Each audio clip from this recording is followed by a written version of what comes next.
Okay, we are live. Okay. Good evening, everyone. Welcome. This is the Town of Somers Zoning Board of Appeals meeting. The date is March 19th, 2024. Denise, would you please take the roll? Ms. DiPolito? Here. Mr. Gio? Here. Mr. Hardin? Here. Mr. Lansky? Here. Mr. Newman? Here. Mr. Padavani? Here. Chairman Canestra? Here. I'd request everyone stand for the Pledge of Allegiance.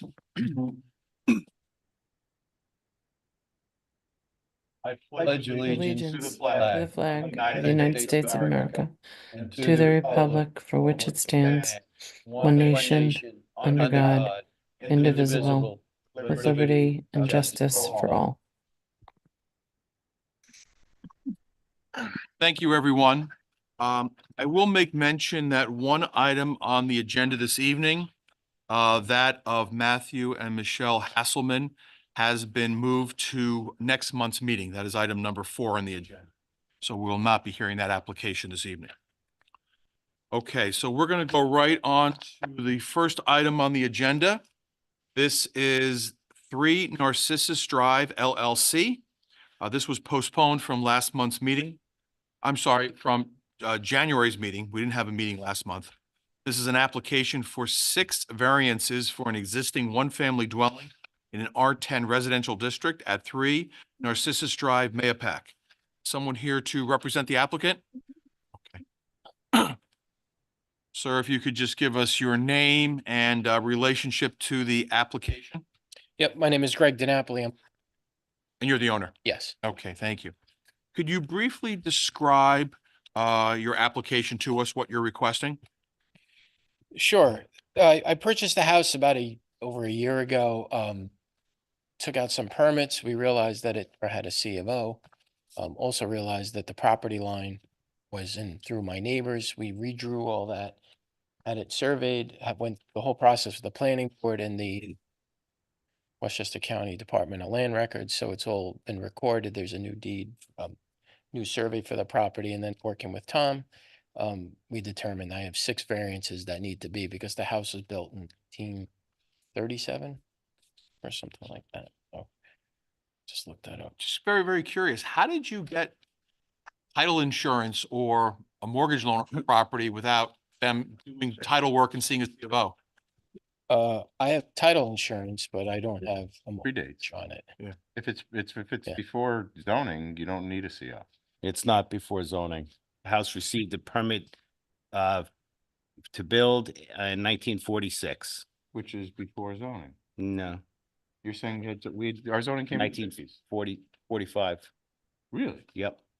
Ours, Okay, your title company didn't balk though. No. Never said anything. I'm just curious. It's just Yeah. odd because usually the first thing they'll check is make sure it's all I got C of Os and zoning. Like- I don't have a Yeah. mortgage on it. you don't have a mortgage, but just getting title insurance. You have title insurance, right? Yeah, listen, the property line also went into my porch ended up on their property. So, this has been like this since 1946. There's a permit issued that was just never closed. Okay. And the Right, plan Tom? being open wasn't flagged as an exception on the title policy? Probably was, but it wasn't a concern to me. Because before I purchased it, met with Tom, talked about what I was gonna do, and, here we are, a year and a half later, I'm just going through all the steps to get this legalized, so it's been there, it's been paying taxes since 1946, it's occupied. I have a tenant in there now, she loves the property, so it's, And the property line has already been adjusted? They were, yes, the planning board did a line change with the neighbor, so he didn't have to alter his house because, as he mentioned earlier, the portion of the house was over the property line. I see. This is back in 46 when it was done. yeah. That's unique. Haven't seen that And one it's, before. it's being caught, Yeah. being caught now. Yeah, the neighbor to me just purchased her home a couple of weeks, I think, after I purchased it. So she got title insurance and everything, and part of her property was on my patio and the porch. Yeah, their walkway was on your. Yeah, right, and their walkway was on Yeah. my property. So we did a 27 square foot adjustment? So I see you swapped the same amount of land. Yeah, gave up, you received, and Right, to make it easy for everybody, so nobody gained or lost, okay. So now you're trying to get us, what you're telling me now is you're trying to get a C of O on the property, and we have various exceptions, obviously, that have to be clear. correct. Is- He's been out and inspected the property. I upgraded the electric and did a few other, so Tom and his staff have all, Right. have everything inspected. Is it fair to say you didn't build a large pool on somebody else's property? He hasn't done that yet. We don't need that again. Okay. So Tommy, if I understood this correctly, the variances never took place until 45, correct? If I understood you correctly? No, I think the permit was issued in error. I don't think zoning was considered when the permit was issued. I just want to say this, it's a typical bungalow house. I- For the there, No doubt. it's no different, but, and not to disagree with Tom, it's too small to meet your code today, and that's part of the variances, is that it There's- doesn't meet I got anything. It's 400 square foot. Is it building We understand. You're supposed to Right. have a minimum lot size of 10,000 for the square feet. the You got family 8,200, dwelling so. issued in four? Right. And that's a big lot for Dale. We don't, this zoning. I go between two streets, so it's a bigger lot than most. So it's not like it's out of character. Not zoning. It's just where the house is located with property is narrow. Right. I don't meet setbacks. What am I missing? I don't know.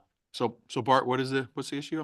I'm on the Town of Somers E-codes, chapter 170 zoning. And as the preamble, it says that zoning was adopted April 14th, 1959. And in my experience, every zoning code in this area was adopted in the 50s. I've never heard of one adopted in the 40s.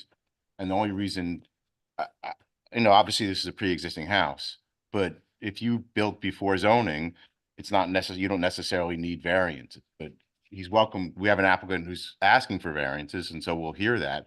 But my point is that unless there's some mistake how our code is published here on the website, our zoning started in 1959. So then, I mean, the permit exists, so it's either we remove the permit because it would, Well, you can still have a building permit without prior to. That does it. But even though anybody's welcome to come and ask for variances, and we can certainly consider the fact that it's been there since the 40s. And it's in a lake community where they did things a little haphazard, like all the lake communities around here.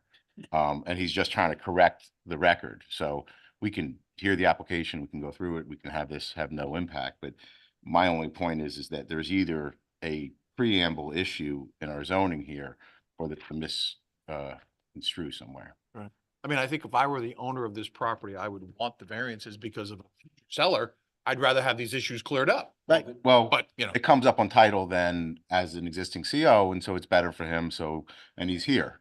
So, but my only point is there's something slightly amiss. Right. So you bought this property to rent it.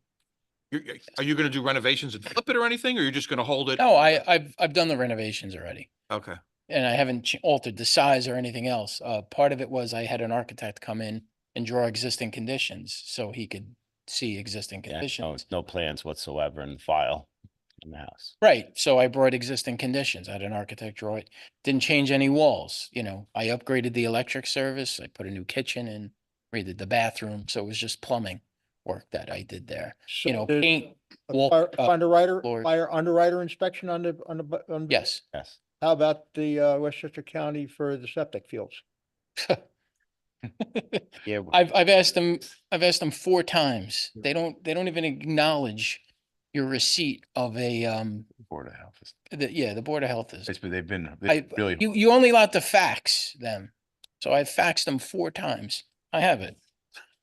It's a 1-bedroom home. It's a It- bedroom. Huh? But it's been One-bedroom. maintained, septic has been maintained by Powell Septic, not Powell Septic. Yeah, No, Powell Septic's a company, but it's not Powell. It's, I have the receipt that the septic's been cleaned oh, yeah, since, yeah, you provided it with me. yeah. Tommy And Tommy the- should the have it in the septic also application. predates A Board of question. Health. Well, So it's That might be it. likely a cistern. I mean, all of these requests are for less. okay, than my question, where is the well? We're making an exception to that. Where's the well? Correct. Where's the well? So this. So, Higher. Is it down Yes. close to the Juniper? no, it's on Narcissus. On, It's on the corner of my property, the right side. You're facing the front door, it's on the right side.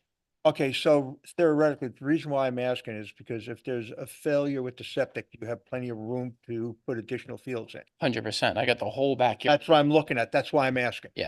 The septic is in the front of the house. Or on the side. It's more towards Juniper.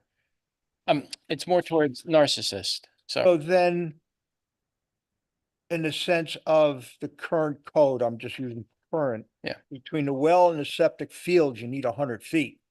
So you theoretically, you don't have But that. this is all I- existing, doesn't, I'm just, it's not here for. Doesn't okay, matter. no, I'm trying to get an education out of that and find out what's what.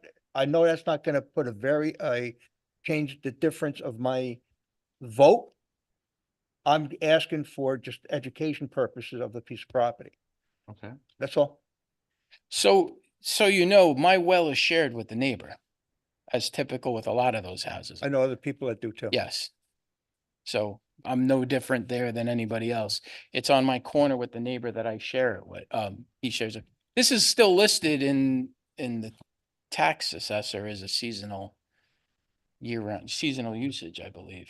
So, This is a one-story home, yeah, basement, yes, your basement in the house. tiny basement. It's where the boiler is.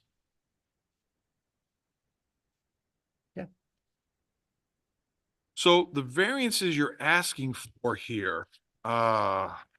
the lot size, minimum required in this district is 10,000. You've got 8,245. Right. The width of the front lot line, 75 feet, you have 63.71. And then the other variances here, let's take a look. Front yard, 25 required, you're 13.3 setback. One side yard should be 15, you're 5.9. One side, two side yards, 30 feet, 5.6. Rear yard, ton of space. Right. And then minimal livable floor area per dwelling is supposed to be 1,000 square feet. You're only 482 square feet in this house? Yep. Okay. This has got to be like Feels, bedroom, a bathroom, a Big. small kitchen and, okay, Yeah. yeah, It's a small cottage it really is. and it's front justified. Yeah, okay. I think we should do them as a package. I think we Yeah. should probably make a decision on that. Yeah. So you haven't changed the footprint of this house? No. It is as it is and this is what it's always been. And Tom, all the renovations he's done have all been up to code and proper, They've all been, yeah. Further questions or comments from the board? No. Anybody have any other comments? Just that it's pre-existing non-conforming and I would vote. Okay. And so the lot lines have been changed, neighbors are all square, everybody's driveways and sidewalks are now on their property. yes, Your neighbor's happy with the new lot line and?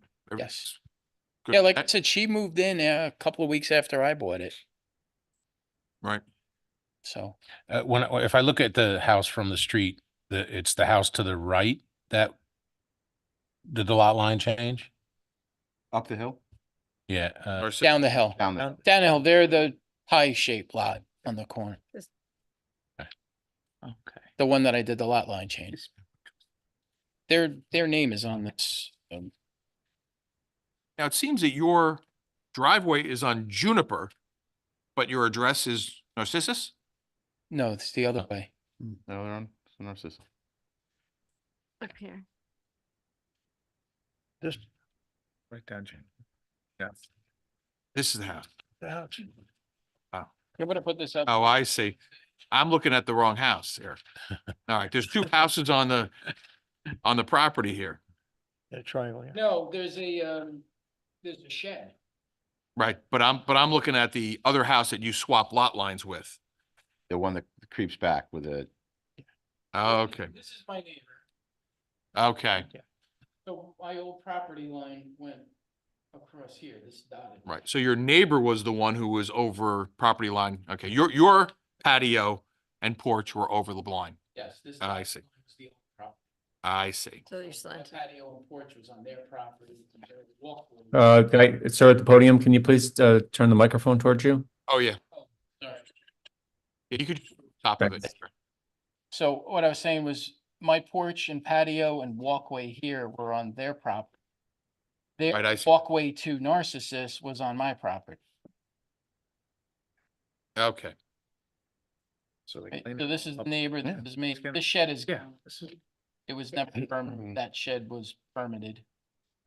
So, this is an older plan, but it's still accurate of Right. what we did. okay, right. Okay, now I get it. Build over here. Okay. All right, any further questions of the applicant at this point in time? No. All right, sir, did you have anything further to say? I just want to ask if there's anybody in the audience or anyone else want to speak in regard to it. All right. All right, so let's take this out for public comment. Anybody here in the audience wish to speak in regard to this application? Also, anybody watching at home, can call into one of the numbers in the white box if you'd like to speak in regard to this application, and we'll be happy to put you on and hear your comments. So we'll just leave it open for a minute. I would, the application here, is to the end. And surveyors aren't that precise necessarily. I would say if we're gonna, when we vote to approve, that instead of proposing 11.7 inches, that we round up to the nearest foot so that he doesn't have a problem in the future if one of these is off by a couple inches. So it'd be my recommendation that the proposed, we just round up to the next number there. So, or round down. So front walk line, proposed 11 feet versus 11.29. Front yard proposed 11. Side yard instead of 9.19 feet, 14, 19. You gotta go. Wait, let me see here. right? The proposed, I think, is the amount of variance they're asking for. Right. Oh, So you want to go a little higher? oh, so yes, we have to have a higher. Actually, want to go up? Yeah, 12. We can approve this as submitted with a deviation of 1 foot. Oh. But on all. That's even better. That's even better. Oh, That seems to cut to the chase. Yeah, if I was Like going that. the wrong direction, Closest I move just don't back. want him to be stuck with the 9.1 inches. It's 9.2. Sure. That makes sense. Chairman, we do have somebody joining us via Zoom. Okay, Yes, he's for one of the other applications, the last application okay, so on not the for this- agenda. Okay, Yep. not for this application. Okay, Nope. that's fine. So last chance, anybody in the audience, anybody wishes to speak in regard to this application? Okay, if not, okay, we're gonna close down the public part. Any further comment from board members? Before we vote? No. Sir, as the applicant, do you have anything further you'd like to say? No, thank you. Okay. Okay, I'll entertain a motion for the type of action. You type 2? Second. Ms. DiPolito, Aye. Mr. Gio. Aye. Mr. Hardin, Aye. Mr. Lansky. Aye. Mr. Newman, Aye. Mr. Padavani, Aye. Chairman Canestra. Aye. Can we have a motion as to whether we're going to grant or deny the application before us? I'll make a motion to grant the application before us as submitted with a 1 foot deviation to the proposed variance request. I'll second that.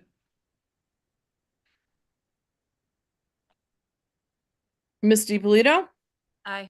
Mr. Gio. Aye. Mr. Hardin, Aye. Mr. Lansky, Aye. Mr. Newman, Aye. Mr. Padavani, Aye. Chairman Canestra. Aye. Congratulations, sir. Your application has been granted. Thank you. Good luck with the property. Okay, we're going to go on to the second item on the agenda this evening. This is the application of Anna Carpenito. This is an application to renew a special exception use permit for an existing accessory apartment in a detached accessory of an existing one-family dwelling in an R40 residential district at 27 Butler Hill Road, Somers. Is someone here or online to represent the applicant? I'm here. Sure. Oh.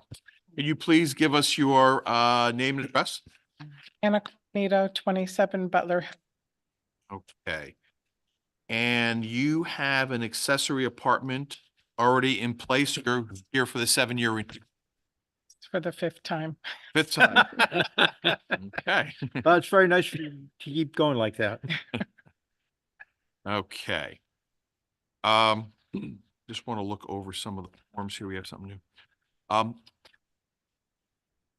many people are occupying the apartment? None. None. It's vacant right now? No, I use it as an office. Okay. But you want to renew it as an apartment to keep that option open? Is Yes. that- Okay. To our building inspector, Tom Tuma, have you been out there, Tom, to inspect the apartment? I have. Is everything still compliant with the original request for an accessory apartment? Okay. Yes, it is. Have we received any complaints in town regarding noise issues? Nothing like that? None. Okay, thank you.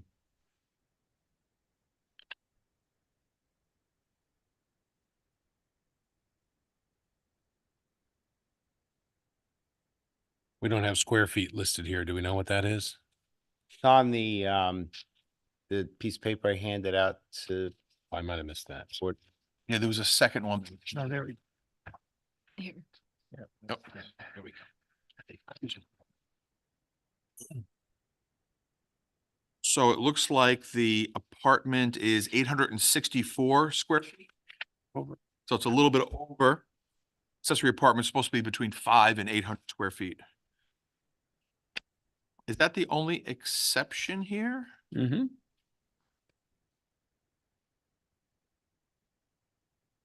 And this is in a separate building? Mhm. Okay, is it above a garage or just a separate little cottage? Separate little cottage. Okay. I have a silly question. What? How did you measure 860 square feet? I didn't. I did that. Did that? How did you measure? It's 2 months ago. Hold on a second. Uh-oh, here we go. Oh, just That's how, here's my calculations. well,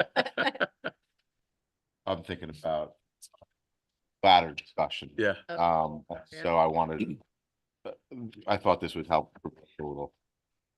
So. Left them.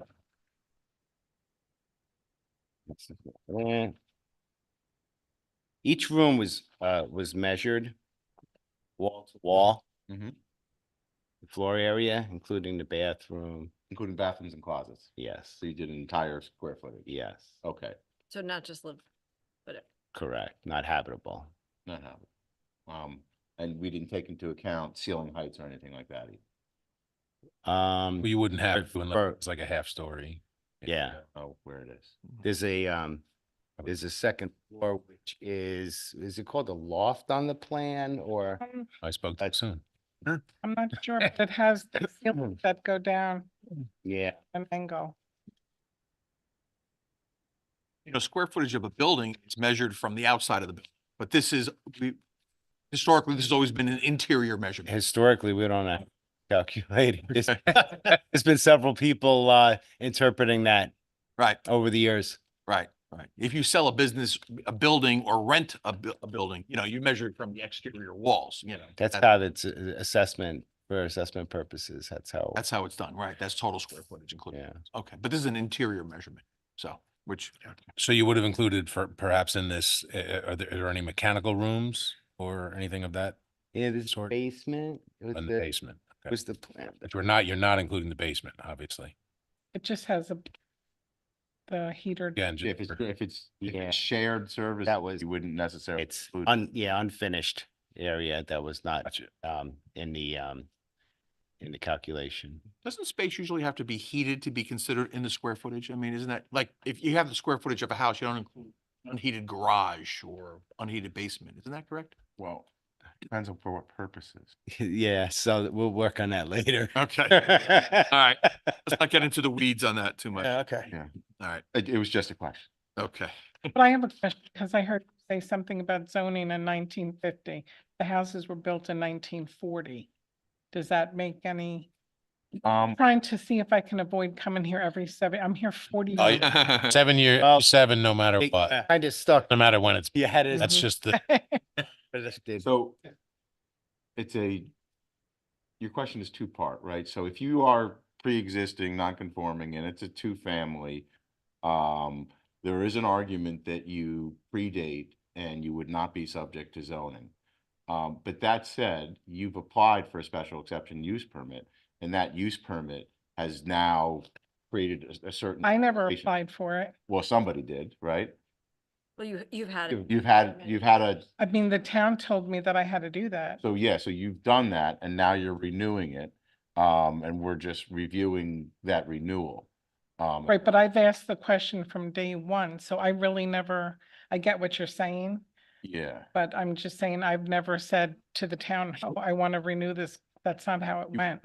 you, I always said, why do I have to do this? But a special exception use permit is different from grandfathered Right. zoning, It- right? it I mean, is, this but- is a but- newer, but you know, we don't have enough information. We're not even sure of what year the zoning code came in. Right. Online, it says 59, he has something else. So that's a whole different analysis. but you know, a special exception use permit could not have been issued before code. Before 19, well, There was especially actually, started in the 80s, this. there's some history of legal actions being taken as far as that cottage goes. And I think that might have been like in the 60s or something. I think the special exception use permit was to conclude and resolve what was going on at the time. Settled. Yeah. And then under that circumstance, there would be no way through it, right? Because you legally resolved the matter by taking a special exception use permit, and then that needs to be renewed forever. But as I was saying, that analysis is more than we have in front of us and more than we could ascertain at this time. Okay, But Yeah, let me say, every house built in the 40s isn't going to have a free-for-all that they can have whatever they want as far as apartments and things like that. These were single family, or, I mean, they're single family dwellings. You know, if somebody says, well, my house was built in the 40s, you know, I have a five-family house. You know, that's not, it's going to work. yeah, but you have to prove that it had that use and occupancy prior to zoning. You'd have to go show the lead pipes or whatever you had there. Yeah. Let them try to prove it. Been down that road. Let them try to prove it. It's, All right, anyway. onerous. Back to, Right. Okay. yeah, so the fact that a previous owner to settle some legal action got a permit, now it has to be renewed forever. So you can't kind of go back. Once that happens, that's the precedent.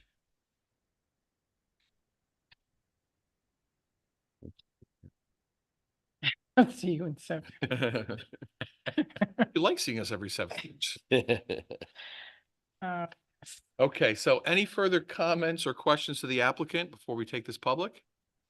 No. Nope. Okay, let's take it out to the public. If anybody online wishes to comment in regard to this application, welcome to call in using one of the telephone numbers in the white box. We'll be happy to hear your comments.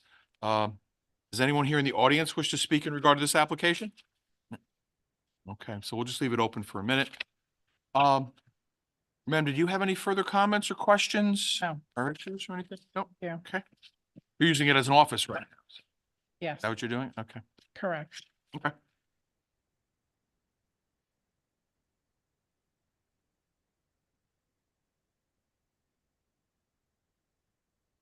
Paul, do we have anyone trying to come on? No, We have somebody now. Yes, stand by. yeah, but he's one of our applicants. Okay, let's just confirm there. Did you let him in, Paul? Yeah, I did. Sorry about that. Yeah, he's our applicant. They're our applicants Okay, for the last application. okay.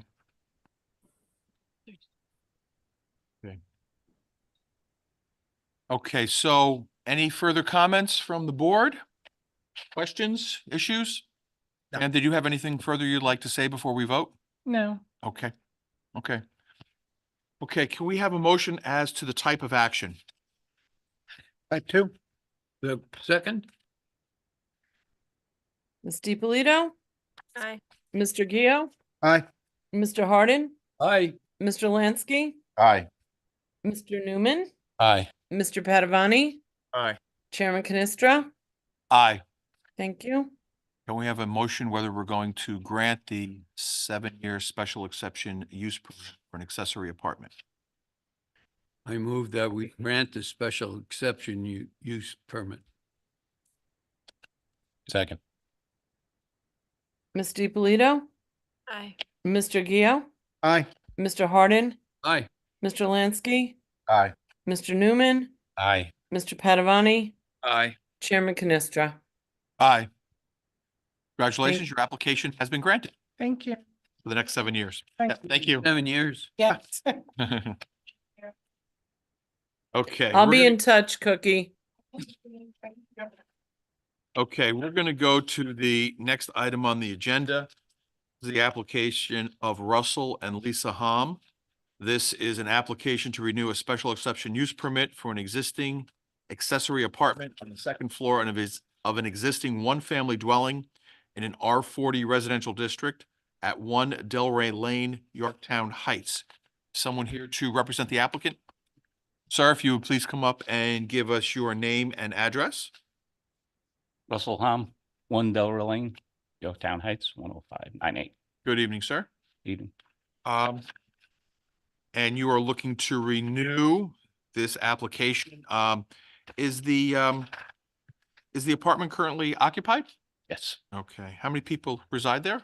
me and my wife, Oh, just you and your wife? Yeah. Okay. So your main house is occupied by someone else? my daughter. Your daughter? Okay. Okay. We found something that worked. All right. And Tom, have you been out there to inspect the apartment I have. and it is in compliance? Yes. Okay. Have there been any complaints or issues regarding this apartment? None. Otherwise, you'd have to talk to his daughter. But you are the owner of the property, is that correct? Myself and my daughter. Oh, you both own it. Okay. I did it just to ensure that if we bought the house and I'm gone, she gets it. Okay. The square footage. Square footage update? On the attached, on the revised. It's Yeah, on the revised one, there is there. Yeah. Sorry. It looks 756, yeah. And I see you did a second floor addition. Is that to the house or to this apartment? No, it was done prior to me buying the house. So Okay. it was done a while back. I purchased it in 2016. Okay. So it's a 2-story accessory apartment. Yeah. With, that's included in the 750. Yep. Got it. And The- Tom, The accessory apartment is in the basement. No, it's the second floor. It's built above the original. The me- One of these says basement, that's all. No, it's it's not basement. Okay. Yeah, a little hard to get. Bigger. Kind of a. and Tom, accessory apartments have to be between 300 and 800 square feet? Yes. Or is it 500 and 800? 300 and 800. 300, 800, okay. Yeah, it's this one. Now, the apartment is in the main house? Just a little bit. Yes. Yeah, second. The second floor is there. Yeah. Okay. Right. Okay, so it's not a basement apartment and it is 2 stories. Yes. Okay.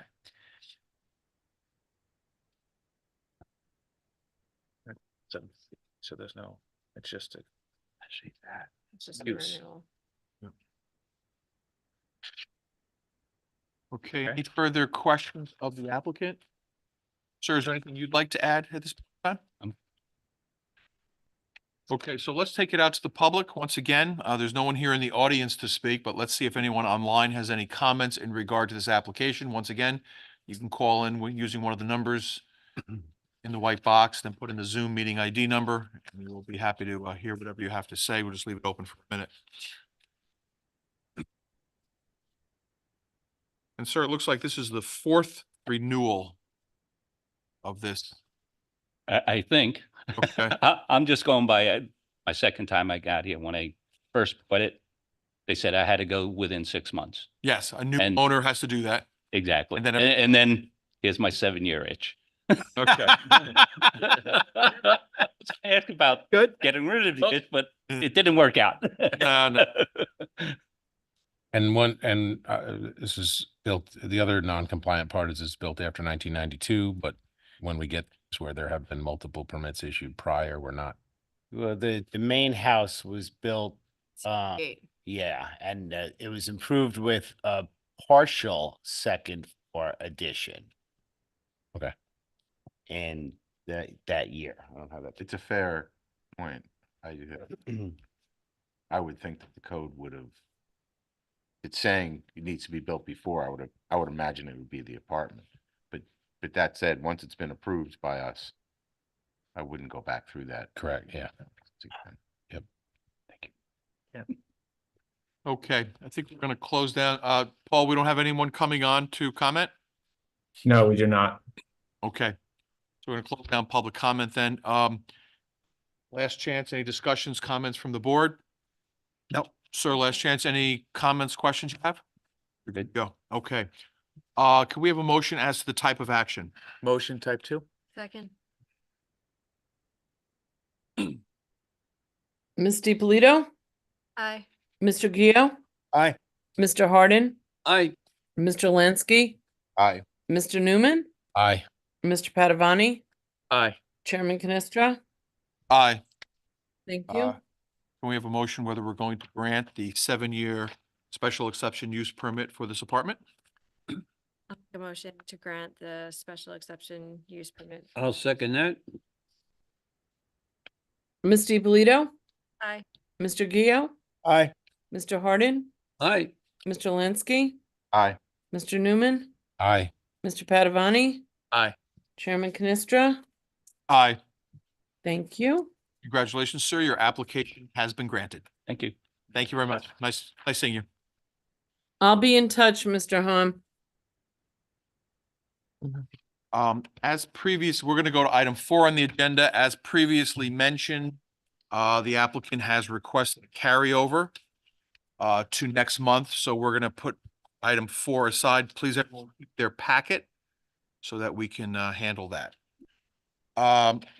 We're gonna go to item 5 on the agenda then. This is the application of Donald Capaccia and Tommy Hughes. This is an application for 2 variances, convert an existing 1-family dwelling to a farm building in an R80 residential district at 78 Mosman Avenue, Katona. Someone online to represent the applicant? I'm sorry, we can't. Yeah, Michael, we can't hear you. So, Vic, you also have, while Michael's trying to figure out, Ryan Connolly, who's the architect of the project, and Don, and Tommy are also online. I'm not sure who the other person is who's online. Thank you, Denise. Can you hear me okay? Yes, thank you, Ryan. Great, thank you. Michael? I still can't hear you, Michael. If Michael can't get his audio working, maybe he can call you on the phone, Ryan. Sure. Let's see, Michael, can you get that to work? Speakerphone.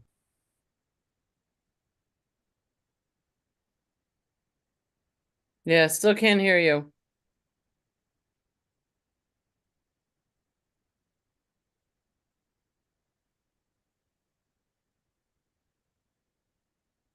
Or is there a call-in number he could use maybe? You know? Yeah, stand by. Michael, can you try calling in with one of these phone numbers? No,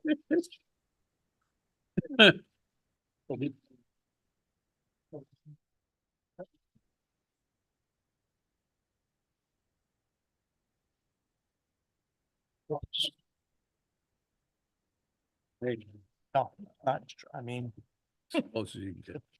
The plans are so big.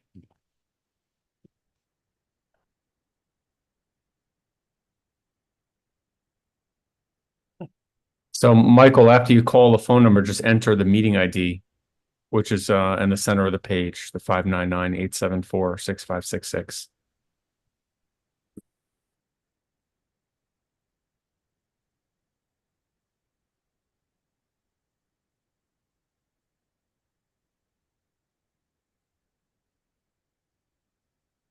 Okay, I'm letting, Mike, whoop.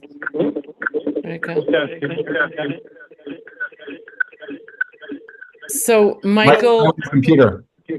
Lower your computer audio. Okay. can you hear us, Michael? Yes, I can. You know? Something like this. You someone should be- turn your computer audio off. Good girl. There Because comes we're Melissa. getting There a, you go. Okay. that's better. I see Michael has the microphone crossed out on his computer audio. Yeah. Yeah, I can't seem to. Oh, now we can hear Now you. you work. Now we can hear Now you. we can hear you. You're hearing him Okay. through a All right, phone. you're gonna need this. Okay. All right, so, good evening, I'm Michael Surignano. I represent Donald Capocha and Tommy Pegas, who own 78 Mosman Avenue, a 7.379 acre parcel. 78 Mosman abuts a 4.89 acre parcel, also owned by Don and Tommy. And that parcel, abutting parcel, is located at 84 Mosman Avenue. Don and Tommy are personally appearing before you tonight and will be happy to answer any questions you may have about their farm. They are cultivating an orchard on these two parcels for apple and peach production. Their orchard qualifies as a small farm under Section 170-3 definition in your zoning code. And as you know, small farms are a permitted principal use in the R80 district.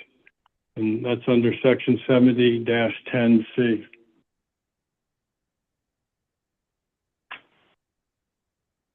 So, also appearing remotely with us are the architects for this proposal, Ryan Conley and Thomas Pfiffer.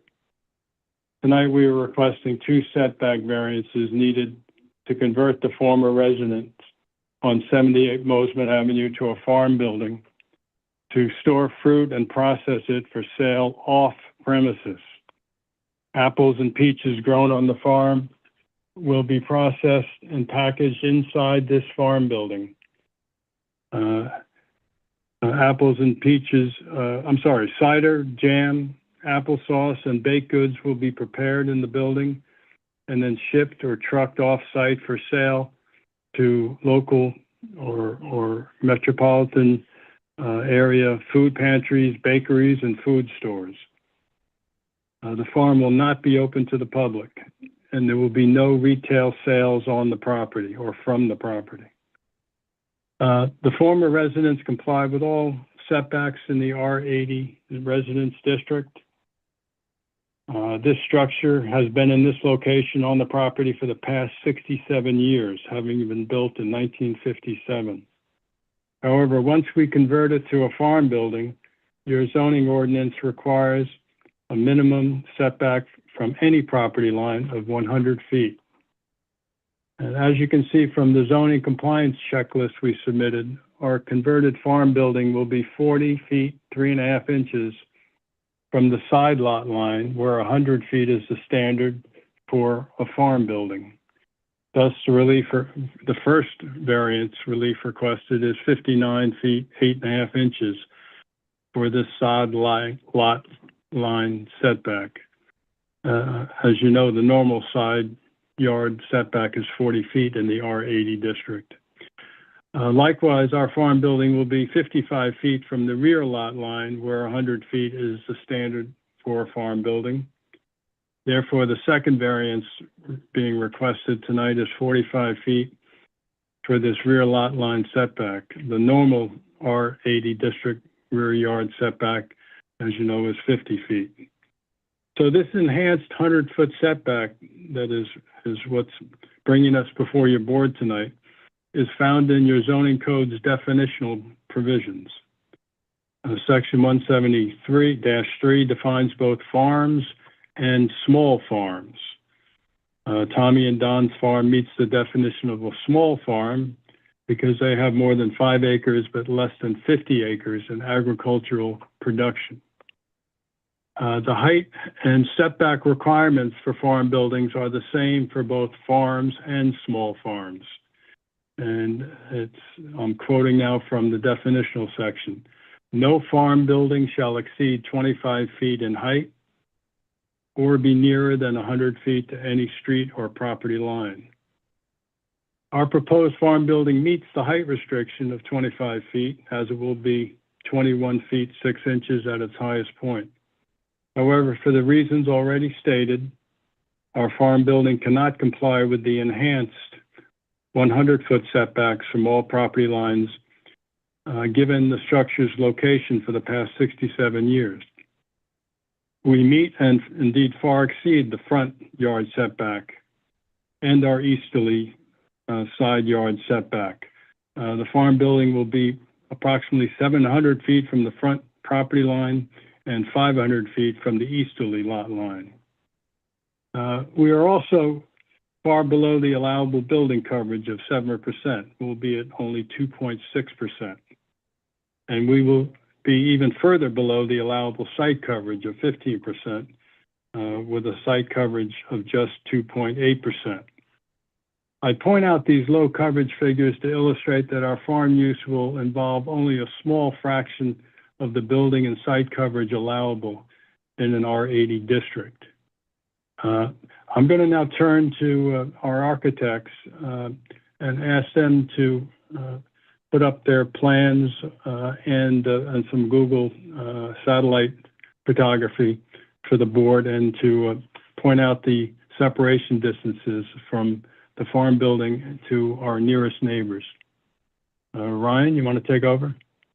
Yeah, thank you, Michael. Let me know if you guys can see my screen. Yes, we can. Great, thank you. Not yet. Not yet? No, we don't see any. We see you, but we don't see anything else. Oops, click one more button. Sorry about that. Looks like Can you see it now? Not yet. It just says Ryan. Up, there you go. There you go. Okay, now we're good. There we go. Great, thank you. Thank you, Michael, for that introduction. To illustrate what Michael was describing, you can see the original the original single-family home that was on the 78 Mosman property in the upper left-hand corner of this site plan. In this plan, Mosman Avenue is on the right-hand side, and this is also towards the north on the right-hand side here. You can see in light gray the original R80 residential yard setback dashed in, and you can see that the original single-family home on the property is within that R80 residential setback. The new enhanced setback that's required to be a farm building of 100 feet is dashed in red, and you can see where the farm building exists between that setback and the typical R80 residential setback, leading to the variance request this evening. The farm building will have a footprint of 3,111 square feet approximately. And the owners, Don and Tommy, plan to eventually also construct a single-family dwelling on the property, a 5,340 square foot footprint approximately. Both the buildings will be constructed to all relevant codes, the building code, and the site will work with the town engineer to develop the site accordingly. And we're in the process with the county health department of working through the septic and site drainage concerns, and hope to have those approvals soon. To zoom out a little bit and consider where the property is, here's an image from Google Earth with the property highlighted in green. So this is rotated. North is towards the top of the page. And you can see the proposed farm building in the lower left-hand corner of the site. Don and Tommy's farm and orchard takes up predominantly the kind of field space you can see in the satellite image here. I think they continue to plant more trees and have even more apples and fruit to harvest. You can see surrounding the site is a fairly dense wooded area. So the building really is tucked off far from the road and nestled into the trees almost on all sides. To consider the context to adjacent residential properties, the nearest is directly behind the house on the Sawmill Road cul-de-sac. About 250 square feet is the nearest adjacent neighbor. And then to the east, west, and north, much farther to the nearest neighbor, over 500 feet or almost 1,000 feet in some areas. I believe you've received. Oh, sorry. Go ahead, Michael. Yeah, feel free to take back over. No, finish your. No. Is that it for your presentation? And then, of course, you're available to answer any questions after we finish the presentation. Yeah, of course. So feel free to resume. Okay. So I don't know how frequently your board has applications that involve farms, but so I'll try to be brief about this. But Westchester County encourages the preservation of agricultural land and the promotion of the agricultural industry in recognition of the important role it plays in protecting open space and the environment. It preserves community, cultural, and scenic character. It provides locally grown agricultural products. It offers unique agricultural services and educational opportunities, and it supports the local economy.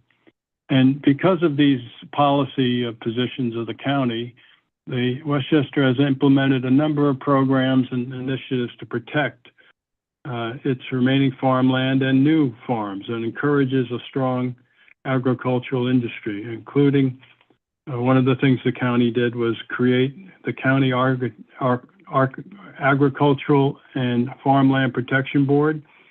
And of course, they formed, with state approval, the Westchester County Agricultural District Number 1. Which agricultural districts provide benefits that help make and keep farming a viable economic activity, thereby helping to maintain land in active agricultural use. The Westchester County Agricultural District Number 1 helps Somers and other towns to preserve open space and provide farm owners protection under New York State's right to farm laws. You may know that New York is a right to farm state. And Westchester County Ag District Number 1 currently includes Somers, obviously, as well as the towns of Cortland, Yorktown, North Salem, Bedford, and Lewisboro, the village of Sleepy Hollow, and a portion of Mount Pleasant, west of the Taconic Parkway. Tom and Don went through a lengthy multi-step application process for inclusion of their apple and peach farm into the County Agricultural District Number 1. About this time last year, we made application to the Westchester County Board of Legislators, which referred our request to the Westchester County Ag and Farmland Protection Board, the AFPB, for review and recommendation back to the Board of Legislators. 7 members of the AFPB conducted a site inspection of the farm last late spring, and determined that our apple and peach orchard met the several requirements to join Ag District Number 1, and the AFPB unanimously recommended inclusion of our farm to the County Board of Legislators. The county board referred it to their committee or subcommittee on environment, energy, and climate, who reviewed it, and they recommended to the full county board approval. And last November 13th of 2023, a public hearing was conducted by the County Board of Legislators, and the full board then voted unanimously to include our farm into Ag District Number 1. The process didn't end there, though. The county board's recommendations were then sent up to Albany, for the State Commissioner of Agriculture to review and certify. And that certification was issued on December 7th of 2023.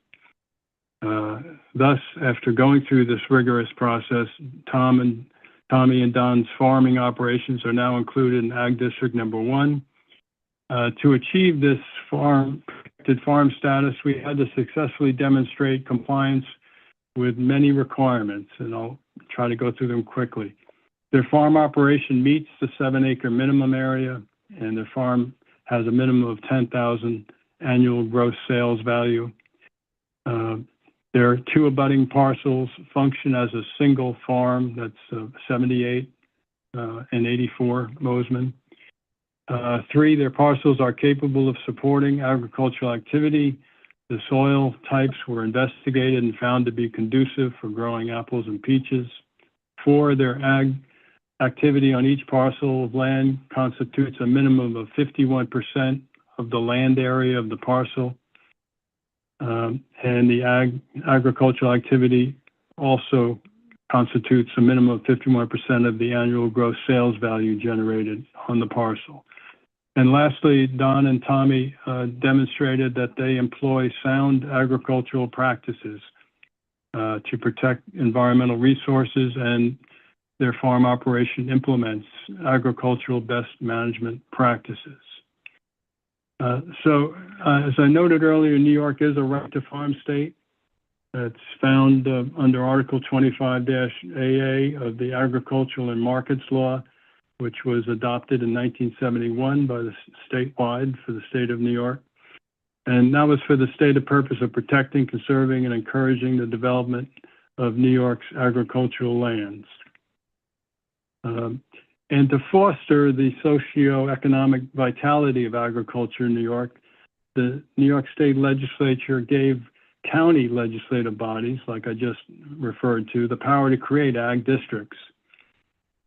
And those lands falling within the ag districts and qualifying for farm status are entitled under New York state law to various protections and benefits. Most notably, Agricultural Markets Law Section 305-A1A mandates that when local governments exercise their power to regulate land use activities, particularly farming activities, local governments such as Somers and other towns must do so in a manner consistent with the statewide policy objectives that favor farming. And the standard under the statute that applies across the state of New York is local governments shall not unreasonably restrict or regulate farm operations within ag districts unless a locality, a town, can demonstrate that the public health or safety is threatened by the farming activity.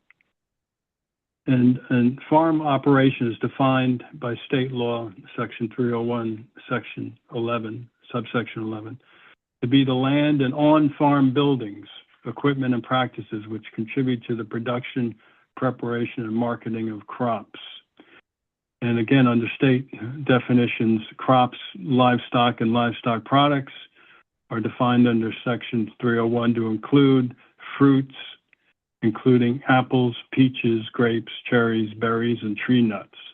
So we qualify under the state definitional standards for that. I can give the board a few examples of what protections farms get that regular landowners don't, if you wish. Otherwise, I'll move on. I think we're good, because we're debating Okay. a area variance, not a use variance. Very good. Okay, so if Don and Tommy are in the audience, I think they are. I'd like them to just briefly describe their farming operation and answer any questions board members may have, and then I'll finish up going through this, the usual 5 standards. Don, Tommy? They're not here. Yeah, there's no one here in the audience. They might be on audio. Unless they're online. They're online. Don, can you hear me? They're online. They're muted. Okay. Can you hear Okay, us now? We can. Thank you. Great. Hello, everyone. Good evening, Tom. Do you want to unlock the camera, please? Oh, there we go. Hi, Okay. and there you are. Good evening. Hi. Michael, thank you very much for describing the process that we have been through to get to this point. As I was listening to you, I'm thinking, okay, by the time we sell the first apple, we're going to have to charge $10,000 just to get our money back for where we've been. But anyway, it is a labor of love here. But I'm going to turn it over to Tommy because Tommy is the farmer here, the farmer and the family. The farmer, the family. Just to give you an overview of what we plan to do there, we plan to make a cider line, an applesauce line, as well as some apple chips and various jams underneath our brand name called Prapple. So Prapple cider, Prapple applesauce, that's spelled Pwapple. The farm name and brand name will be called Polywalk Junction. We plan to use this building that's in question here as our essentially our processing kitchen, processing small batches of cider, applesauce, our apple chips, and other various small products. We plan to sort of see how that goes. We plan to sell in various farmers markets, restaurants in Manhattan, and see how it goes until the business sort of builds. We don't plan to bring anyone onto the property because we value the privacy of our property and also well as our neighbors. And so everything will be shipped off property or handled through our website. Okay, thank you, Tommy. Yeah, excuse me one second. I just have a couple of questions about operations. Sure. How many trees do you have on the property now? We have over 100 trees between apples and peaches and pears and plums and cherries. Are you going to be planting more trees? I think this is about it for now. Yes, we don't plan to. Last year, about half of our trees are not producing because they're very young. And when we acquired 78 Mosman, it took us a while to bring those trees back to producing status. And last year we had about 35,000 apples. So once we are at full production among all our trees, it will be quite significant. But for now, that's going to take a few years before we get to that level. But for now, we don't plan to plant any more trees. And how many acres do the trees right now occupy on the property compared to the whole property? They're a little bit over 7.2 acres. Are they planted trees? They are planted trees, yes. And how do you harvest the fruit? We have people who live on the property primarily, and we bring in additional farm hands to harvest the fruit. How many people do you employ? During harvest, we employ about, I think there's a total of about 5 the 2 that live on property and an additional 3 more. And that would be for harvesting the fruit as well as the production and processing and packaging that goes on in the building. That is correct. And I assume you think that would grow slightly as your production, over the years, as your harvest grows, there'd probably be a few more employees, I would imagine, to process it. That is correct. Now, where do those people live? We have on 84, we have 2 people that live now, our caretaker and his wife. And then also in the new structure, we plan to have a farmhand that lives in that new structure as well. So if I understand this correctly, you will not have public apple picking. Is that correct? No, definitely not. So did you say that there's someone going to live in the new structure and there's other people who live on the property? That is correct. And where do they live? Where, in what building do they occupy on the property? On 84 Mosman, we have a cottage. Okay, I don't And see on, the plan. Separate parcel? Must well, be it's a separate parcel. It's not, so the parcels that you're looking at, 78 and 84 Mosman, actually comprises the farm. And on 84 Mosman, there is a cottage that a caretaker lives in. Right. Ryan, I don't know, Ryan may have a drawing that would show the adjacent property at 84, which is also part of the agricultural district piece. And that's where the cottage lies. Right. And you're talking about processing to make cider and applesauce and things like that, and other products, I assume. Correct. What kind of, let's say, noise or odors might the neighbors encounter in regard to some of this processing?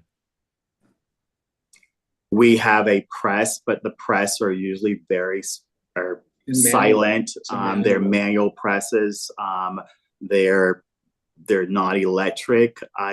Other than the sweet smells of cider and applesauce, I don't think that there will be any other odors. We'll definitely be taking the bees away from our neighbors and putting them on our property. No question about that. And how about in terms of equipment? I assume there would be sort of tractors or machines that would transport from from the orchard to the facility. That is correct. We have, what do we have? Kubotas. We have a small Kubota tractor with a front end loader, and what the team does is load the apples into that front end loader, and then they then put them into crates. Each crate carries an average, I think, of about 300 apples, which is how we got to our estimate of 35,000 apples last year. Other than the Kubota, there's a couple of gators, small, very small 4-wheel drive things with little back, what do you call, like a pickup, like a little tiny pickup truck. Right. And all of this is happening through all the properties that we own there. We also own 82 Mosman. And so everything is sort of contained in the center of it. So we don't have our nearest neighbors, as Ryan illustrated, are a distance away from us. Now, what about on weekends, more so on Sunday? The operation there on Sunday? No, definitely not. No one works on Sundays,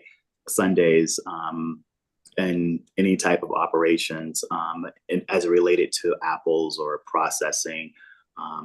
We definitely want to respect our neighbors. Also, we just don't want to deal with it on the weekends.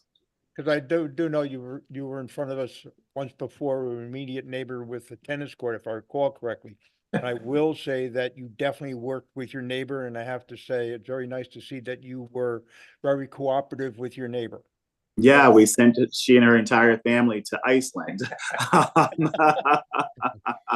for putting up with, I guess, the aggravation, as they called it, during that process. So, but I have to say, this was before the volcanoes erupted. Okay, when Iceland was the first destination.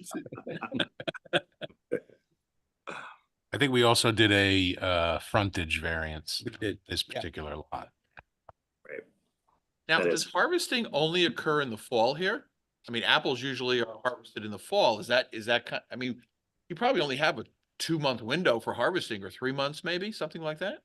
that is correct. Of course, with the weather is getting warmer each year, so our apples are coming in earlier, and so primarily the first 2 weeks of September.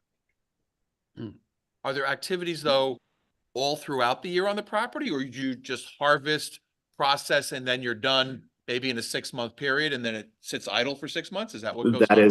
That is basically correct. The other major activity that occurs during the year is basic pruning.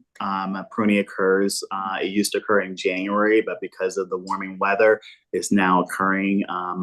We just pruned 2 weeks ago. So to sort of make sure we're past possible freeze, As you know, we won't have any flowers if we get a cold spell.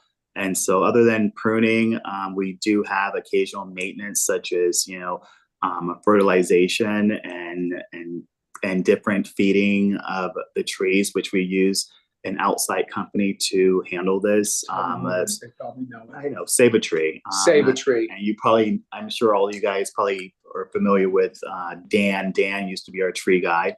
He just recently retired, I think a couple months ago. He was the one that sort of encouraged us with this because he said we had the best cider in all of Westchester. I don't know how true that is, but the Ag District did not necessarily find it funny, but they actually did find it funny. They thought that we should all have like a competition to see who has the best cider. I was holding that information because I was going to say Tommy's too humble to tell you that he has the best cider in Westchester, but I guess not. Okay, I do have one question now regarding spraying. I know you're probably going to do some spraying. What type of spraying you're going to be doing and who's going to be doing it? So our spraying occurs through Save a Tree, and we only use organic spraying. And we have been organic now for several years. I know that it's very difficult to grow apples without using pesticides, but we only use organic spraying. We use neem oil, we use other organic substitutes, and all that's done by Save a Tree. We plan to have, our goal is to be an organic farm, certified organic farm. And I think because we don't use chemical pesticides here, we don't have the prettiest apples in the world, but we do have apples that are very good they're delicious and they're very good for cider, very good for applesauce. So, when you see a nice red apple in the store, just know that it probably was not grown with organic pesticides. Thank you. What kind of apples are you growing? We have a mix of apples. We have Granny Smith, which is probably predominantly the apples that we have. We also have Macintosh with Empire. We have some Golden Delicious. And then peaches, we have Alberta. We have Red Haven. Our cider is a special mix of those, which we will not disclose that mix in the public. You're so bad. Are your trees and trees fenced in? Because I would assume you'd have deer coming in and all kinds of little critters. Our entire property is fenced in. Okay, just curious. Yes, it's exactly. We used to have prior to buying the 78, the deers, lots of deer. But then we fenced it in order to, we also have small dogs. We now have 3 dogs. We had 4 dogs. And so we want to sort of contain the inner parts of the property to keep them, closer to home. Right. And I've got to tell you, if we don't get this approval, those dogs are going to be out of a job.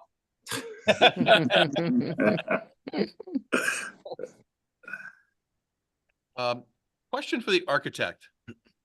Is the footprint of the property, the building, going to change?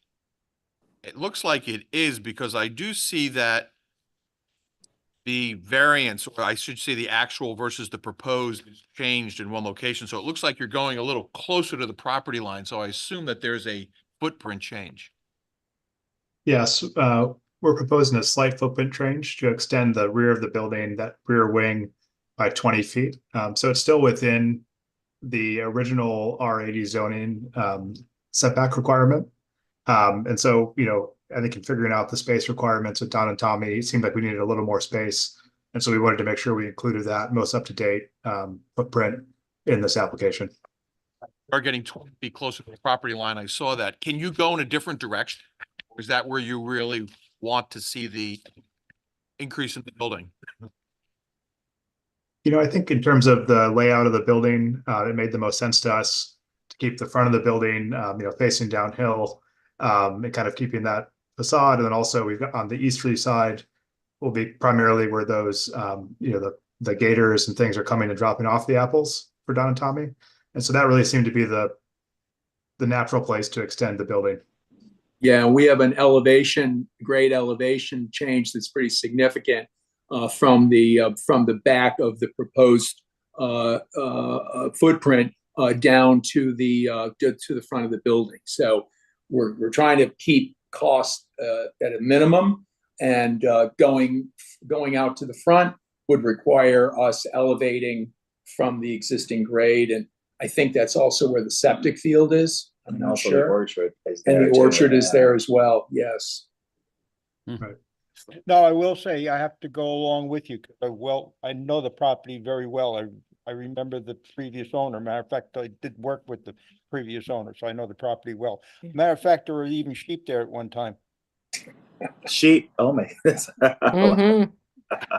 What is the square footage of the existing building and what will be the square footage of the renovated or the barn? So the existing footprint is a little over 2,500 square feet, and then the new footprint will be 3,111 square feet. And so that's really the primary area, that first level, and then the basement level is where we'll have all the Apple storage and some of the other processing. That's about 2,400 square feet. Aren't you pretty much tearing down the existing house? Mhm. I mean, to do what you want, I assume most of it's coming down and you're just keeping maybe foundation? We're reusing the foundation completely, or most of what we can use, and as well as I think some of the above grade framing. We'll be taking down the roof structure and rebuilding the roof along with the extension towards the rear. Okay. Yeah, and the existing perimeter walls are masonry and seem to be, believe it or not, in very, very good condition from their original build in 1957. Now, just to let you know, you're probably aware of it, that used to be a flat roof building.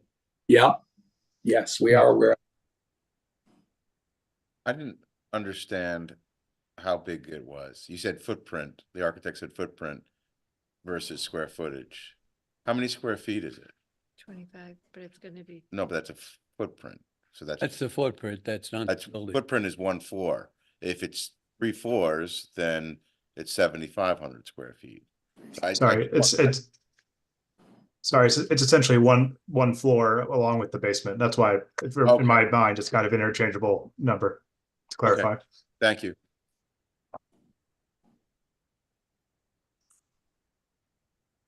And there's Okay, no if there's residential no- use proposed. Somebody, Oh, there is a it's gonna residential be, use. somebody's gonna, the hands are gonna, there's some. They're gonna some live there. employees are gonna live in there. Okay, and that building is gonna be farm use, but farm use is including residential occupancy. Right? You did say someone would live in that building, correct? Yes. Mhm. I mean, I know there are rules about that. We had that with the horses, but we're not here to talk about that tonight. I assume you want somebody on the property all year round just to kind of watch the property and monitor what's going on and. Definitely, it's a fairly sized property, and so we need someone over in that part of the property to sort of keep an eye on things, and just to make sure everything's working. The winter time, making sure the temperatures are controlled properly, and as something can easily go wrong. I mean, one year on a main house, someone forgot to check the temperature in our guest house, and so a lot of things can go wrong, and that's why we want to have someone over there. And even though we're pretty busy for September and October, the rest of the year, there's a substantial amount of attention given to the trees and the plants during the off season to ensure that they're going to get, going to open up in the spring, ready to bear fruit. Right. The fence around the property, how tall is it? It's standard. What is it? 6 feet. I don't think it's that high, but I don't think we're sure. Maybe 6, 5. It's hard to say. It's whatever the standard is. Yeah. Yeah, because the code allows up to 6 feet. 6. Above that, you'd need a variance, and I just didn't recall that there was one in place for this. Yeah. No, it's not a high fence. It's just a deer fence. Yeah, can't deer jump that 6-foot fence? Sure. I would I think guess so. technically they could if they wanted, but we found one deer in the property in the last couple years. And it's only because they came above I think there They was a came up on wall, an old stone rubble wall, wall. and they jumped over. But Mhm. other Yeah. than that, we haven't had any issues with deer. Good luck trying to get a deer to go out of the driveway gate. Yes. Okay. Any further questions? No, I mean, my concern would be, vehicles, I think to the neighbors, right? You got the ones between 250 and 350 feet behind, but there seems to be a pretty large wooded barrier. Yeah. Seems like the time is pretty limited. Yeah, I mean, they've demonstrated that they're not gonna have an impact on their neighbors, and the structure already exists, and so for purposes of an area variance, I don't see any issue with it. I think this is really about an exemption on an assessment, but that's not our business.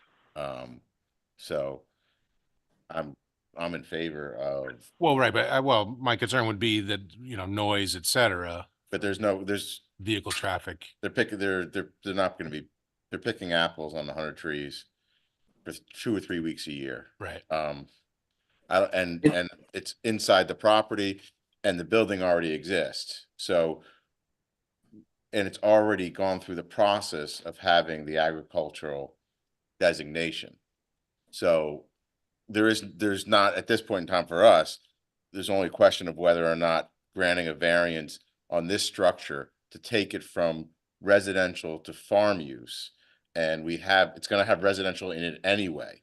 So there's really, we're talking about some food processing for a month, and how that impacts the neighborhood. And I think it's de minimis, from a zoning perspective. Yeah, no, I'm not saying I'm against a variance based on that, but that would be the item to consider. Yeah. What is the adverse impact of that processing season? How much equipment, how much noise? Yeah. It sounds like the processing itself doesn't generate a lot of noise.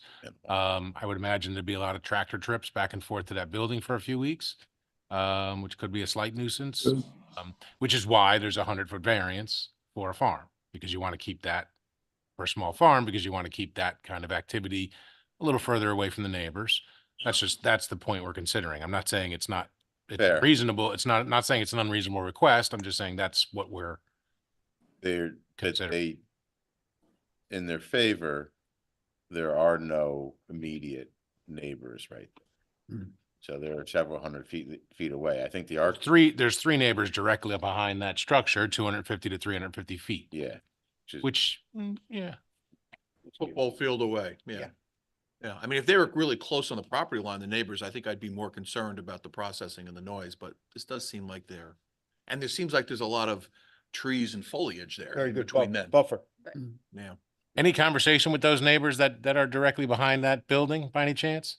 Yes, last year, I think it was, I went there personally, knocked on doors. I think I got 2 out of the 3.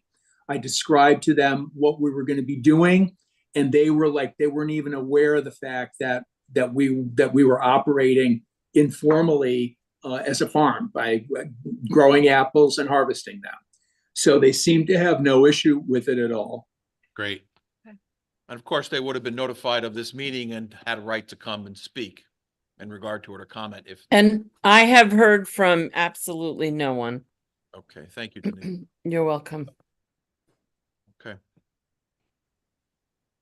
Maybe while we're talking about this, why don't we take this out to the public at this point in time and we can discuss further. Yeah, Paul, if we could just put this up online. There's nobody here in the audience to speak in regard to this application, but if anybody at home wishes to call in and has any comments in regard to this application, as indicated before, please call one of the numbers in the white box and then put in the Zoom meeting ID number and you can come on with us.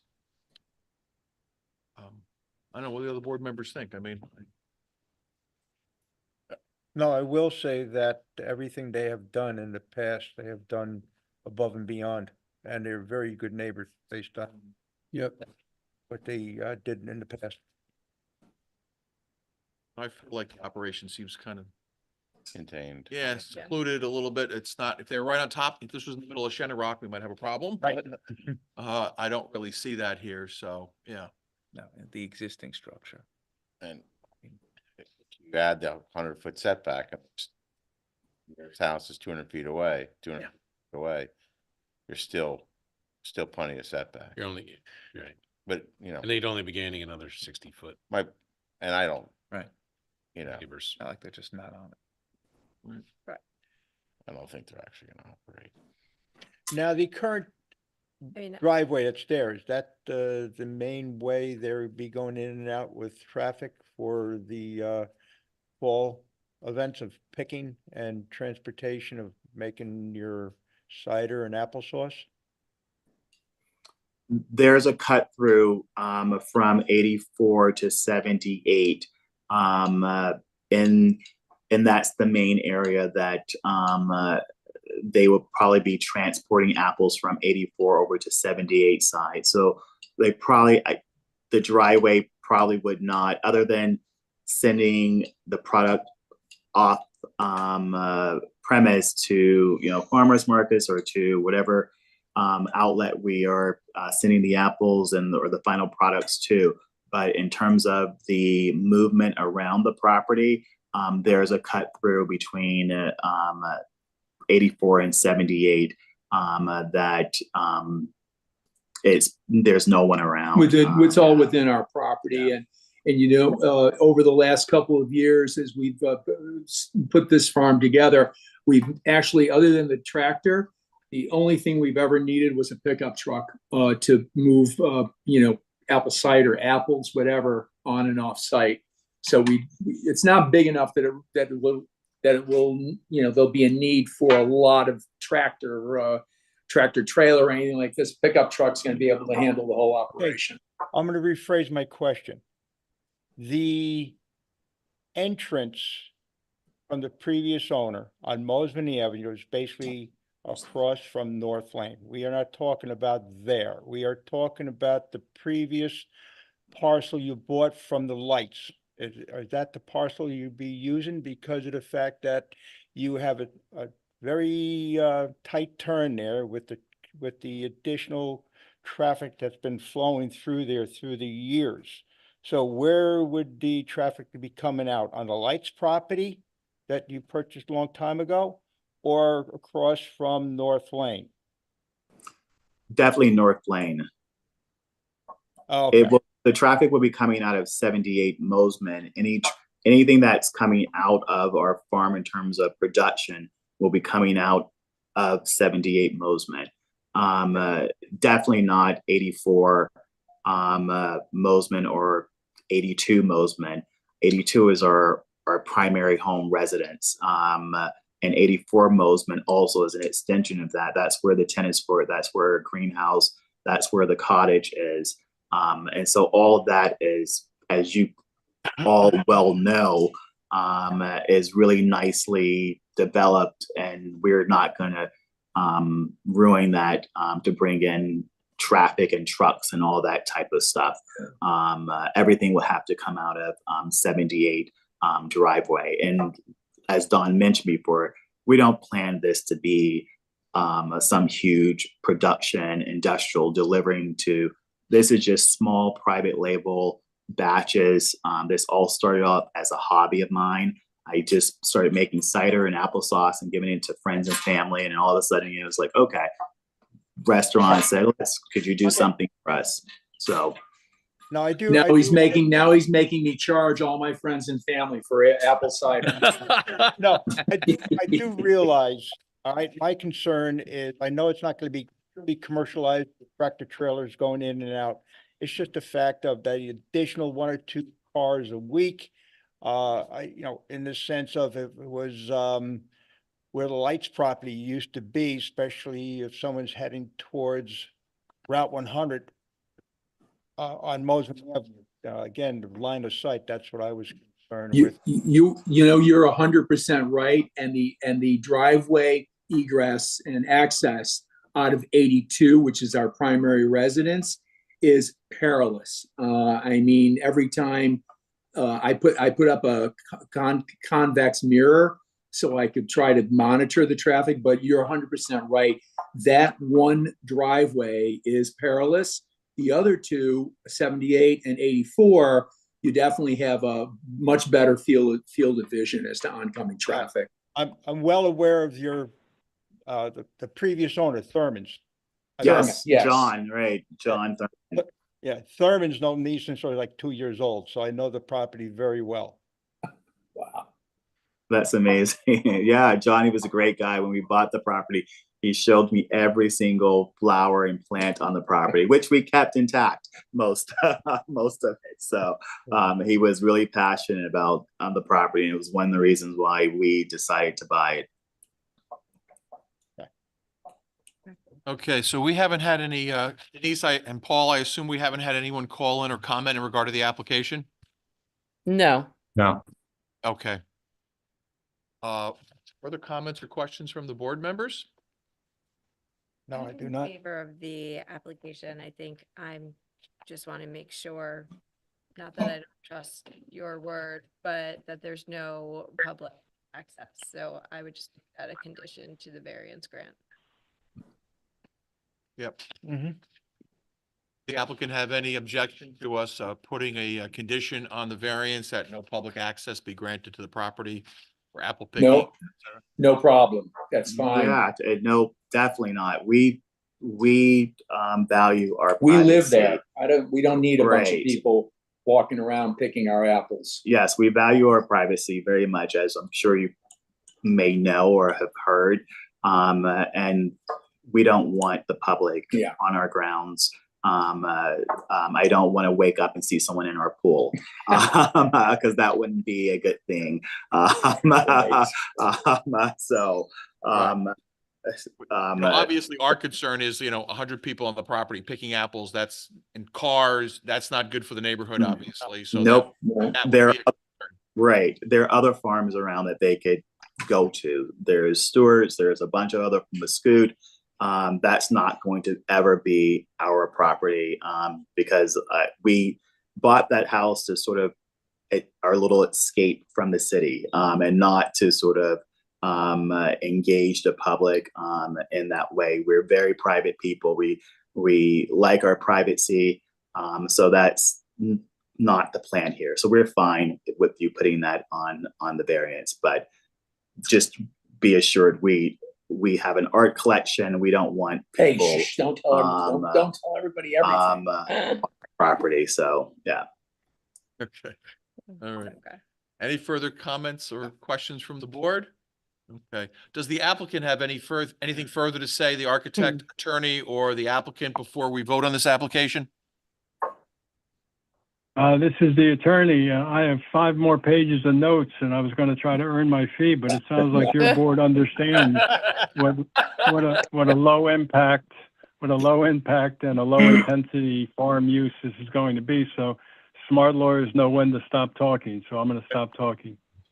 Thank you, Michael. Thank you, Michael. Yeah, I'll just say thank you for your consideration, and it's been a pleasure working with Tom, Denise. They've helped us understand this process and kind of guide us towards this solution. So thank you very much for your help throughout the years. You are Are you so there? welcome. Are you there, Tom? Yes. Tom Toom is here. Okay. Yes, he is. I'm there. Yeah. Okay. Well, John here. It's good to see you again, although it's hard to see you with this Zoom. But, yeah. But anyway, yes. Thank you both for being so helpful and guiding us through this. It was very important for us. You're welcome. I want an apple.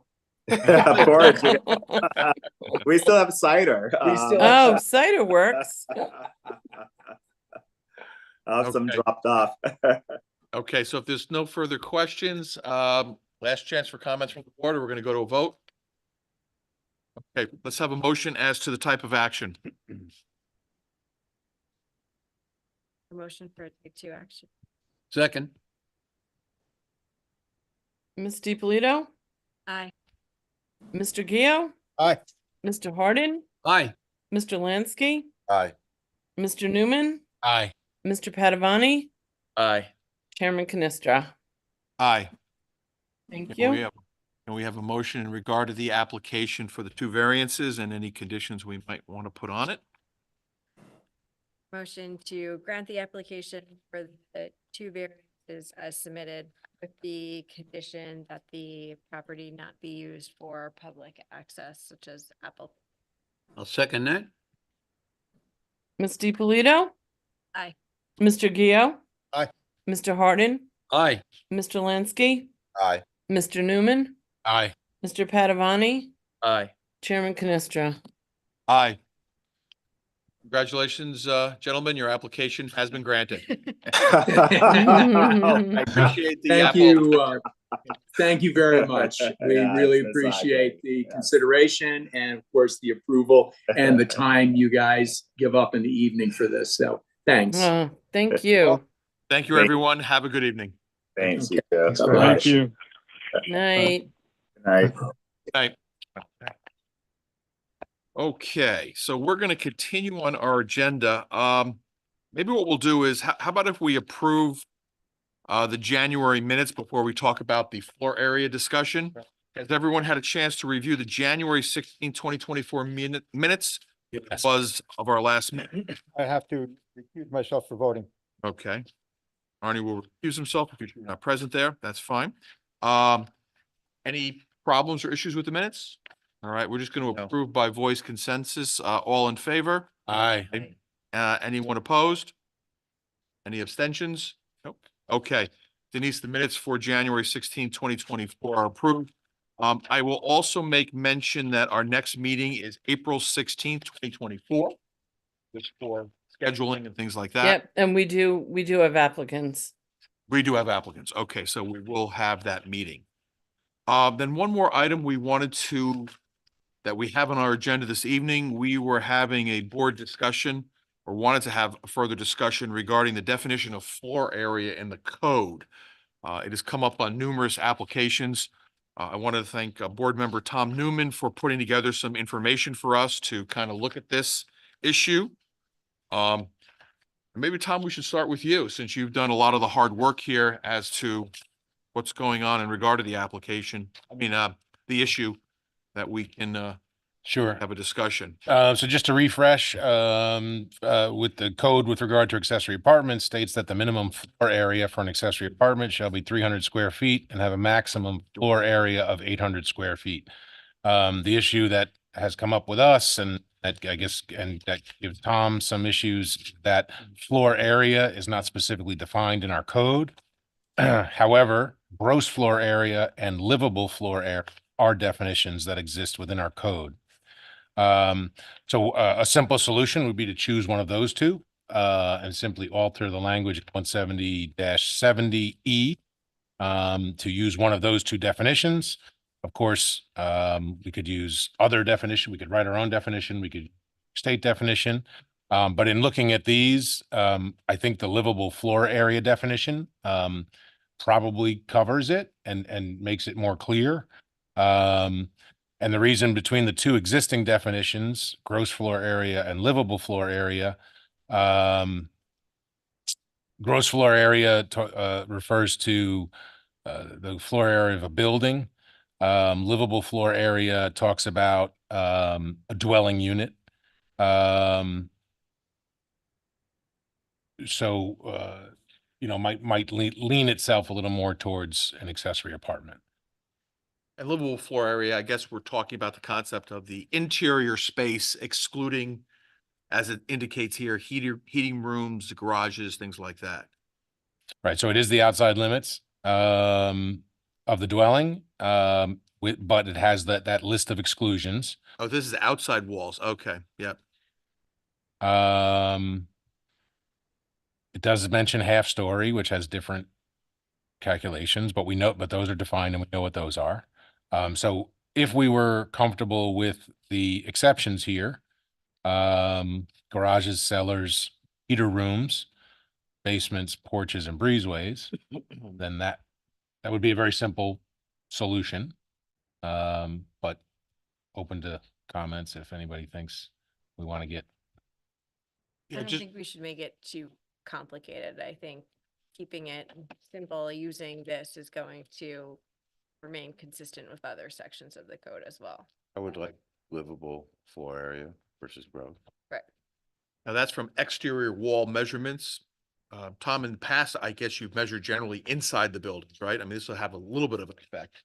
I've seen different methods for calculating. I've seen designers, architects, engineers calculate, and I've looked into how they came about their numbers, and it varies. It's all over the. This would add some, this would clarify, you know, the intent here. Of the two definitions, I think you go with livable because Agree. it's for an apartment, right? So you really wouldn't count a cellar in an apartment. That's why Right. gross floor area wouldn't be the right one. So, and I don't think this is so complex that we need to create or craft our own definition. Right. Agreed. So what we're talking about is total floor area of the full or half stories of a dwelling unit as measured around the outside walls of the dwelling unit for full stories and outside limit, and the outside limit of the half story. So that would be, you know, we've had that discussion before. It's where ceiling heights, there's a Right. point where the ceiling height would be considered the boundary. And It's still 4 feet. Yeah, whatever the numbers are, but yeah. Well, so would we include the half areas with it when Yes, you include half story in the square footage calculation, but that calculation is relative to the ceiling height. Ceiling. So in other words, where you have, you know, where you had 2 feet of space, that's not gonna count. you But we know how to Tommy knows how to calculate that. normally start counting. Do you have a definition of a half story? That's a knee wall, right? I could use a little Well, you can't lift. clarification.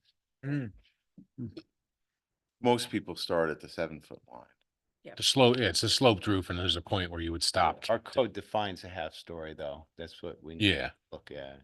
I can try to get that real quick. But I would also note that I see the livable definition used in a lot of codes for accessory apartments. that seems to be the most. That's so, and it's my best assumption that that's what our intent, the code Right. chapter is intended, but omitted it by accident.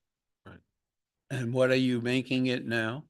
We're making it, well, I'm proposing, or Tom's proposing, and I'm agreeing to have it be the livable floor area versus undefined floor area. So we just need a one-word change to the town code. And it would, instead of saying the minimum floor area, they'll say the minimum livable floor area.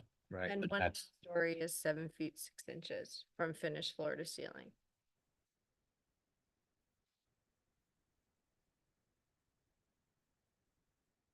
Mean something less than that would be a half story? Or a sloped roof, there's more to that definition or no? Livable space under a sloping roof having a clear height of 7 feet 6 inches from finished floor to ceiling, accessible from the lower story by a permanent stairway. A half story must be under a sloping roof, the rafters of which intersect the face of the outside walls below mid-height of the story. Okay. I think I need a translation here. So let me ask you. Draw you a diagram. So if we have a sloping roof that slopes from, let's say, 8 feet to 4 feet, are we counting the space underneath that as livable? Well, I think it says the limits. So that's it talks about outside walls for the around the outside wall of the dwelling unit for full stories and the outside limits. Which So would be you at have to- 7'6". And or Yeah, but you're or- moving from or you 4 foot, define limit. 7 foot. Yes.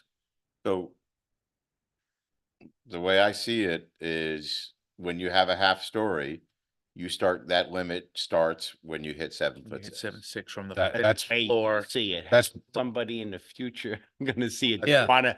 Do you want to further clarify? Well, I think in answer to Vic's question, we're going from 4 to 7. 7'6". 7'6", right. 7'6", excuse So you could have a room over a garage, right? Right. That had an 8-foot ceiling in the middle. and went down to say 5 foot at the ends. So wherever it hits 7.6, Well, it's right there at The square. that's only the square footage under that space is gonna be counted as Right. livable. So you're making. Despite the fact that I like, think you're put a making bed a under, change. you know, I mean, Or Right. built-in closets. In the way people look at the space. so perhaps defining half story is a challenge for. Well, Another we day. could, uh, we could revise, livable floor area versus revise half story. Because what if somebody builds an accessory apartment and 90% of the accessory apartment is 6 feet 10 inches?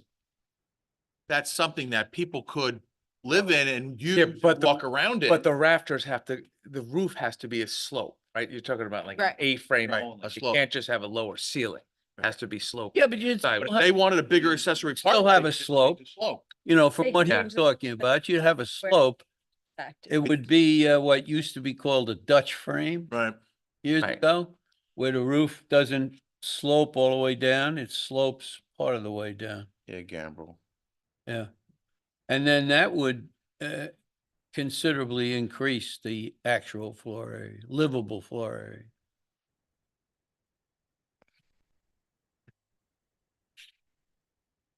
Because with accessory apartments, we're getting into this issue where people will put them above a garage with sloping roofs. I think we're gonna see a lot of sloping roofs because people could take an attic, a garage, whatever, with the sloping roof. And could they play games with the slope of the roof to basically have a huge accessory apartment, but they're under 7 feet, so we don't count that space. So we could just take out, But the bottom, yeah, we don't get a lot of new But if it's accessory. 7 feet. That's what the 800 square feet 6'10". is for. Use. I mean, the Think about 800 it. square feet That's- is your upset. That's our limit. yeah, Our 800 square feet is the limit. So you can play with the roof a little bit one way or the other, but it's still the 800 square feet that's controlling the apartment. But we don't count any of the square footage under 7 feet. I mean, you could just take out mention of half story and we could make an interpretation each time, right? You could change the definition of livable floor area and just say the total floor area of a dwelling, total floor area of of a level- dwelling unit. And then it's left to our interpretation As as Mary opposed just to, as mentioned, opposed to sloping We roofs. see that They're playing a game with if the it's, slope. right. Which would It'd be need, nicer to actually. Which would be- clarify it. We could just pick a number. you wanna Two. put the less than Yeah. 7.6 on it? And then be accused of being selective, right? Right. I mean, I just don't know if half story, those heights affect anything else. I mean, we could measure all square footage. Oh, you mean pick a number? Well, 5 we- feet and we up. Cannot say half story. We could say instead of Oh, full story, we could The, say partial Partial. to. Right. Like, So, 5 feet or something. so they use half story, the assessor's office, right?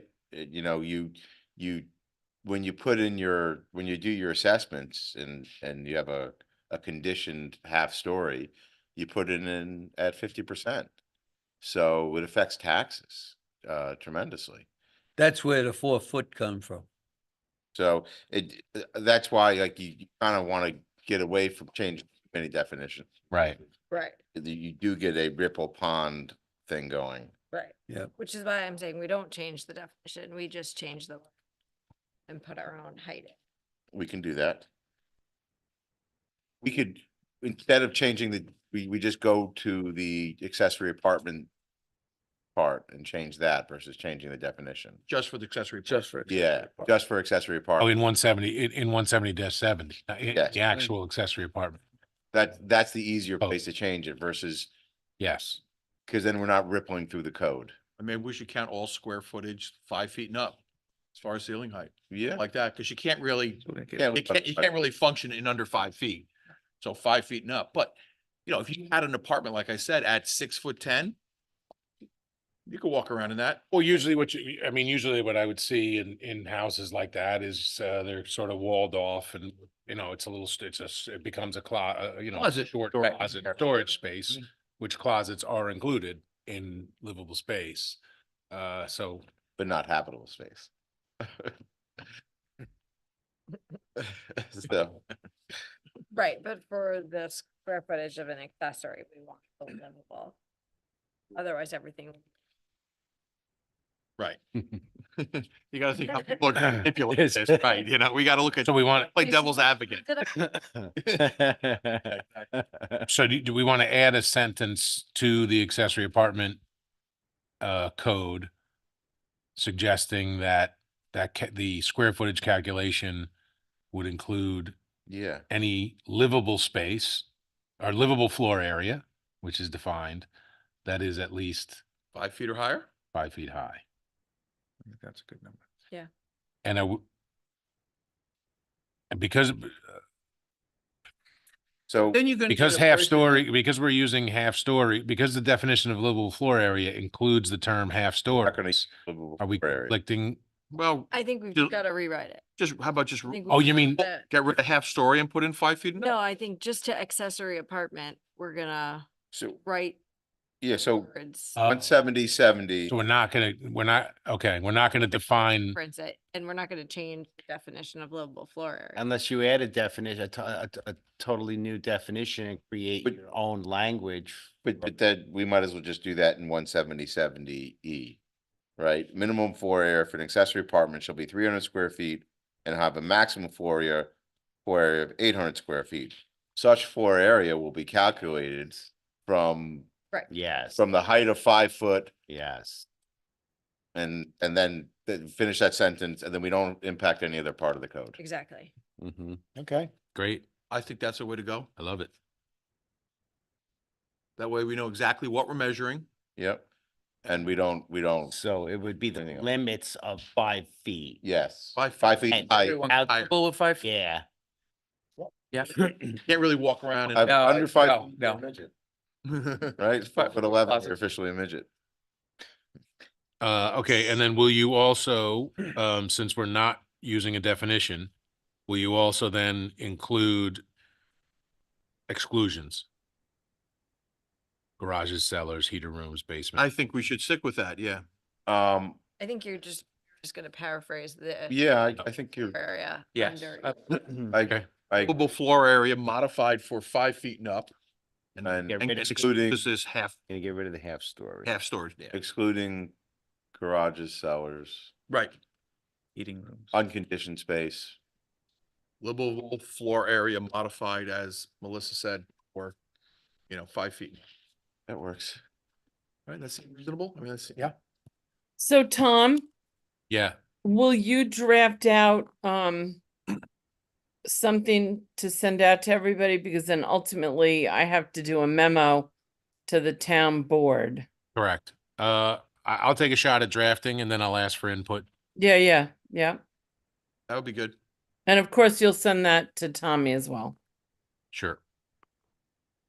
So Tommy, Denise, do you think that we're on track with this pretty well? Do you have any comments, or, I mean, does that seem reasonable? Are we missing something, or? It seems reasonable. I think it's gonna be a reduction for the, future apartments as compared to what's been approved in the past. May have some variants So, we could consider. Yeah, say, so but- moving forward with renewal applications, as far as the calculation goes, I don't know if you even want to consider that. I know you brought this up. What are we approving? Are we Yeah. approving an apartment in excess of the permitted square footage, No, but if it's a renewal, and throughout the code, there's always the argument you're subject to the code at the time of your application. So if the first application had a different code, a different definition, then they could be subject to that, which is why we always give deference to renewal applications. And so if the board at that time determined that a certain square footage was conforming, I don't see a reason on a renewal application to go through and superimpose a 2024 definition, which they didn't have at that time. Right. But on new applications, it would certainly be checked, and be restrictive at that point in time. From my opinion. So we could revise that accessory apartment checklist thing to eliminate that. square I gotta tell you guys, as an old carpenter, No, couldn't do that. 4 foot foot. wall, Yeah. right? It's gonna take a whole generation for us to get to 5 feet. The state code addresses habitable space with ceiling heights, minimums, so that comes into play also. Yeah, but you You- know, You got, carpenters talking to one another. yeah, The knee wall is 4 feet. So they're gonna have to digest the fact that basically we're making it 5 feet for our purposes. And then you're gonna have to remember the difference. well, I'll have it in writing. It's a very limited. Uh-huh. Right, just for accessory. Yeah. Yeah. And it's really, so the reason this is, most of our stuff is renewals. But when this becomes important is, you know, our governor right now pushed to compel jurisdictions to allow accessory apartments. And assuming that legislation comes through, which most towns will be having more applications for accessory apartments. Right? Our code right now is you have to be built before 1983 or something like that. Right. But in the future, they're looking to have that. So this becomes more important, how we define. Yep. Does. Okay. If, you know, politics, yeah. Thank you, Bill. Okay. So Tom, you're gonna draft something? Yes. To circulate it, we can all have some further input before we ask Denise and Tom to send it to the, to town board, because obviously they have to approve and vote on it. Yeah. They consider our recommendations highly, so, you know, I want to make sure we've thought this out. I mean, I would imagine my definition. Oh, so please Yeah, Happy to. spruce it up when I send it, okay? you'll whip it out. I would just as an aside, that previous application, which I voted in favor on, it was really about a tax exemption.